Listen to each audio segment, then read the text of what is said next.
নাই, যোৱাকালি যিটো ঘটনা হ'ল তাৰ বাবে আমি বহুত বেছি দুখিত। আৰু আজি আমি পুনৰাই পোষ্টাৰ লগাই আছোঁ। যিখিনি যোৱাকালি ছিঙিছিলে গম পালোঁ, গোটেইখিনি লগাম আৰু বেছিকৈও লগাম, আজি 200মান লগাম। আৰু কথাটো হ'ল, এতিয়ালৈকে দোষীক আমি কৰায়ত্ব কৰিব পৰা নাই, কিন্তু প্ৰশাসনে যিমান পাৰে চেষ্টা কৰি আছে, সকলোৰ পৰা সহযোগ পাই আছোঁ আমি। তো তেওঁলোকে নিশ্চয় অতি সোনকালে জনাব যে কোনে কি কৰিছে, আৰু আমি বিচাৰোঁ যে দোষীয়ে সোনকালে শাস্তি পাওক, কাৰণ কিয় এইটো বহুত বেছি বেয়া হৈ গৈছে।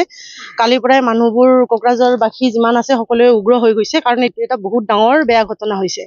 আৰু ভৱিষ্যতে যাতে কোনো পোষ্টাৰে এনেকুৱা ঘটনা নকৰে বা কোনো পোষ্টাৰে এনেকৈ নাফাৰাই, সেইটোৱে বিচাৰোঁ যে অকল জুবিনদাৰ বুলি নহয়, যিকোনো পোষ্টাৰে যাতে এনেকৈ ফাৰি ছিঙি নিদিয়ে, কাৰণ এইটো বহুত বেয়া লাগে এইটো। আৰু এইখন পোষ্টাৰ অকল পোষ্টাৰ নহয়, এইখনত আমাৰ আৱেগ জড়িত হৈ আছে, দাদা আছে, আৰু আমি দাদাৰ পোষ্টাৰ হওক ফটো দেখিলে আমি সেৱা কৰোঁ। গতিকে এইখন আমাৰ কাৰণে বহুত বেছি মৰমৰ, আৰু ইয়াতে আৱেগ আছে। ইয়াতে এনেকুৱা কোনো নহয় যে আমি সামান্য পোষ্টাৰ, তেনেকুৱা নহয়। এইখন বহুত আমাৰ কাৰণে বহুত বেছি স্পেচিয়েল হয়। আৰু আজি দাদা নাই, সেইবাবে আমি এনেকৈ সকলোৱে মিলি দাদাৰ কাৰণে যিমান পাৰোঁ কৰি যাম। যিহেতু দাদাৰ সপোনৰ ছবি আছিল এইখন, দাদাই যিহেতু নিজে এইখিনি সময়ত থাকিব নোৱাৰিলে, তেওঁক আমি কোনো প্ৰকাৰে নাই বুলি মানি নলওঁ। গতিকে তেওঁৰ কাৰণে আমি সকলোৱে মিলিজুলি এনেকৈ কৰি যাম, আৰু দাদাৰ সপোন আমি সকলোৱে মিলিজুলি পূৰণ কৰিম। আশা কৰোঁ যে সকলোৱে ৰৈ বিনালে চাব, আমিও চাম, সকলোৱে চাব, আৰু ছুপাৰহিট হ'ব। মই জানো, মোৰ বিশ্বাস আছে যে দাদাৰ চিনেমাখনে সপোন পূৰণ কৰিবই, যেনেকৈ নহওক। এই আছে, তেওঁলোকে CCTV ফুটেজ লোৱা বুলি ইতিমধ্যে গম পালোঁ অলপমান আগতে। তো নিশ্চয় আমি সোনকালে গম পাম যে কোনে কি কৰিছে, বা কোন দোষী হয়, তেওঁ কিয় কৰিলে, সেইখিনি আমি নিশ্চয় গম পাম।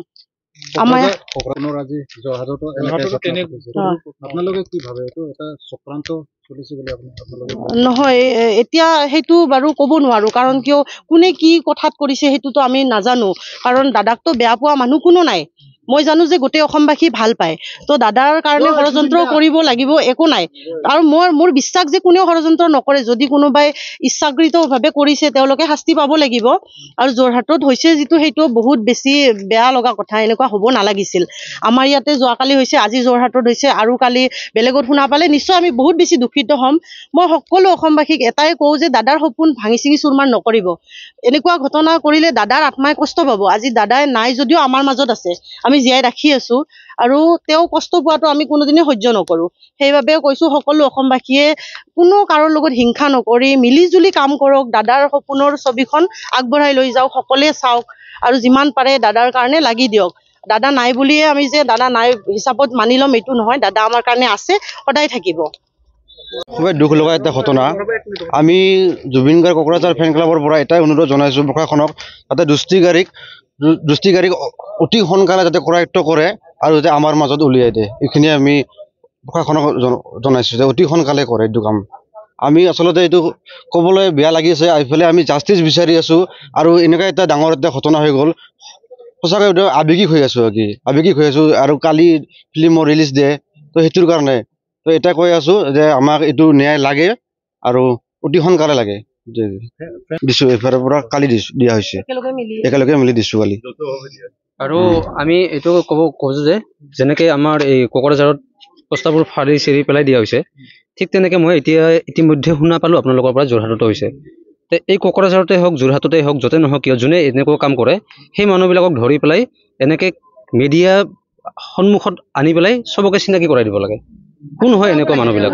সমাজত কোন এনেকুৱা মানুহ এতিয়াও আছে? আমি ভাবিছিলোঁ যে দাদাই সমাজখনক বহুত কিবা এটা পৰিৱৰ্তন কৰিলে, আৰু হৈছেও। তাৰ মাজতো এনেকুৱা অসুৰ প্ৰবৃত্তিৰ মানুহ কোনজন ৰৈ গ'ল? সেই মানুহকেইজনক সকলো অসমবাসীয়ে চিনি পাব লাগে, তেওঁলোকে লাজ পাব লাগিব। তেওঁলোকৰতো পৰিয়াল আছে, তেওঁলোকৰতো নিজৰ ঘৰ, ল'ৰা ছোৱালী বা যি নহওক আছে। সকলোৱে যেন এই বস্তুটো দেখা পায় যে এই মানুহজনে হয়।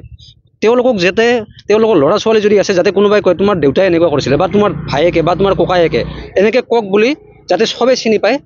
সেইকাৰণে সেই মানুহবিলাকক ওলাব লাগে। য'ত আমাৰ কোকৰাঝাৰতো যদি ধৰা পাইছে, প্ৰশাসনক মই এইটোৱে কওঁ যে মিডিয়া মাতি দিয়ক, আৰু কওক যে সেইদিনাখন এই মানুহ দুজনে কৰিছিলে, ক্ষমাও খোজক, লগতে আমি সবেই এবাৰ চাই লওঁ কোনে কৰিছিলে এই কামটো। মই এইটো আপোনালোকৰ জৰিয়তে এটা আহ্বান জনাইছোঁ, এনেকুৱা কৰক।